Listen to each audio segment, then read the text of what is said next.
Shabbat Shalom à tous, Parashat Tazria. La Parashat Tazria poursuit l'exposé des lois relatives à la Touma et à la Tahara, à l'impureté et à la pureté rituelle. Après son accouchement, une femme doit accomplir un processus de purification qui comprend l'immersion dans un mikvé, pain rituel et des offrandes au temple. Les garçons doivent alors être circoncis le 8e jour de leur vie. La tsaraat, qui est la lèpre biblique, donc pas la lèpre qu'on connaît aujourd'hui, est une plaie d'ordre surnaturel qui peut aussi affecter les vêtements. Si des taches blanches ou roses apparaissent sur la peau d'un individu, rose foncé ou verdâtre sur des vêtements, le Kohen est consulté.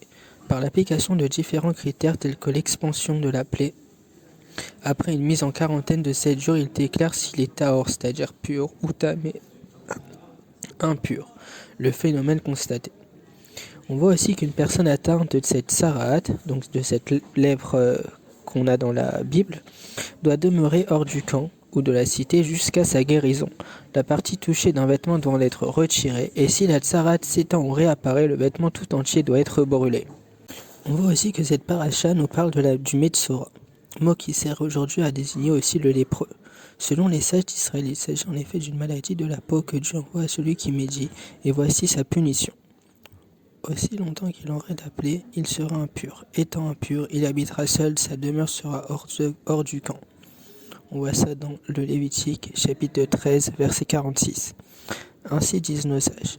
La sanction de celui qui, par un usage impropre de la parole, a créé la division entre un homme et son prochain, entre un époux et son épouse, sera d'être mis à l'écart de la communauté. Il n'aura pas de compagnon à qui parler, ne pourra donc pas médire. Mais pourquoi ce don blond ? 1. Il habitera seul. 2. Sa demeure sera hors du camp. C'est qu'il ne suffit pas qu'il vive seul dans son appartement. Il doit déménager, quitter la société d'Israël. De fait, il doit vivre une sorte d'exil. La parole est facile. Elle est facile au point qu'on ne se rende même pas compte du mal que l'on peut commettre en parlant. On parle chez soi dans sa chambre, et voici que le mal filtre, se diffuse, et les mots finissent par arriver jusqu'aux confins de la planète. C'était déjà vrai quand nous avons reçu la Torah au Sinaï, et ô combien pouvons-nous comprendre à quel point cela est vrai aujourd'hui à l'heure du Facebook, Twitter, de l'email et de la communication instantanée. Toutes les informations, qu'elles soient vraies ou fausses, sont diffusées en un éclair et portent leur venin malfaisant d'un bout du monde à l'autre. Si la solitude empêche le médisant de dire du mal, l'exil doit l'amener à comprendre la puissance de la parole. Il peut déraciner un être par son exil à son tour d'être déraciné, jusqu'à que, ayant purifié son esprit et sa langue, il soit guéri physiquement et spirituellement et reprenne sa place au sein de son peuple. On peut approfondir ce sujet. Dans la Gemara Avodat Zara, elle nous rapporte qu'un jour Rabbi Alexandrie cria à Aaron « Qui veut la vie ? Qui veut la vie ?» Aussitôt les gens se massaient autour de lui et lui disaient « Donne-nous la vie ». Alors il leur citait le passouk dans Téhélim. « Quel est l'homme qui veut la vie ? Préserve ta langue du mal et tes lèvres de paroles trompeuses.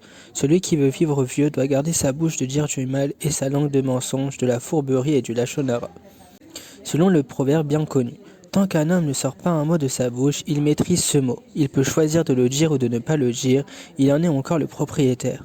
Mais dès l'instant où il aura prononcé ce mot, il n'aura plus aucune maîtrise de ce mot. Au contraire, c'est ce mot qui le dominera.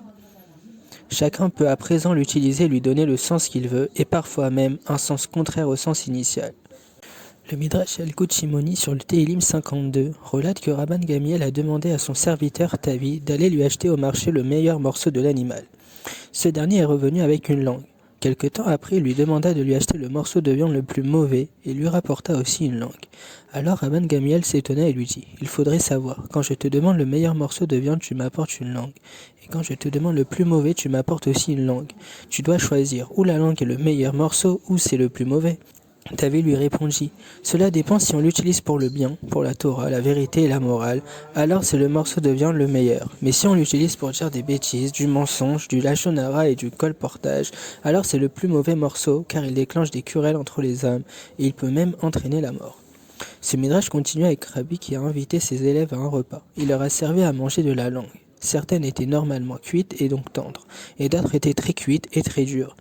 Les élèves ont donc préféré choisir les langues tendres et ont laissé celles qui étaient dures. Rabbi s'est alors adressé à eux et il leur a dit « Mes chers élèves, voyez, vous avez tous choisi des morceaux de langue tendre. Faites en sorte que vous aussi, quand vous parlerez, votre langue soit tendre et envers votre prochain. » Donc, il faut faire attention à son langage. Shabbat Shalom à tous. et plein de bonnes choses.